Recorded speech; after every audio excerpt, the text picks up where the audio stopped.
لە یەکەم ڕۆژی ساڵی نوێی کوردی هاوڵاتیانی سلێمانی میوانی سروشت بوون.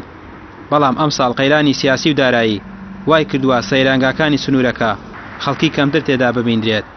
خۆزگەی هەمووشیان لە ساڵی نوێی کوردیدا کرانەوەی دەرگایەکی نوێی ژیانە کە ناخۆشیەکان کۆتایی پێبێنێت. نزای ئەوەش دەکەن حیزبەکان ساڵی نوێی کوردی بکەنە هەوێنی ئاشتی و برایەتی.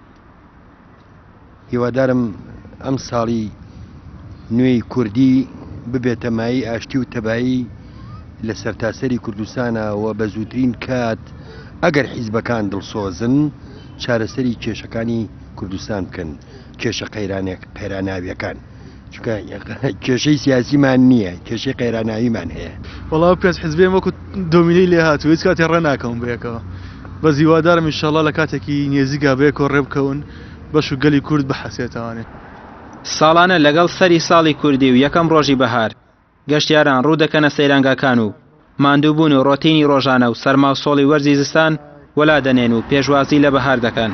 بەپێی ئامارێکی گەشت و گوزاری سلێمانی لە 15 ئادارەوە تاوەکو ڕۆژی نەورۆز 30,000 گەشتیار ڕوویان لە پارێزگاکە کردووە و دەیانەوێت لە ڕۆژانی پشودا چێژ لە دیمەنی سەیرانگاکانی کوردستان ببینن. وەڵای ئەمێ داواکارێکم لیانەیە وەکو پێشمەرگەیە، یعنی بتوانن ملەتەکە بەخێو ملێت ئاوە ناژێ. قەیرانی دارای ڕووی لە هەرێمی کوردستان بە تەواتی کردووە. ئێمە شەڕی داعش هەڵگرت موچەمانەوە، پێشووتر موچەمان زۆر کەم بوو. کوردستانن ئێوە؟ من کوردی شنگالم. کوردی شنگال؟ شنگالی مە بەس تۆزێک فێر ئەم نەورۆزە لە شنگال بیتایە؟ چوون هەر ساڵ لە نەورۆزە من چوونە شنگال، بەس وەزعی شنگالە سوزانی چوونەوە. یەکەم نەورۆزە لە کوردستانی باشوون؟ وەڵای ناوەڵاوە سێم نەورۆز کاتی داعش هاتووە هاتن ئێرە.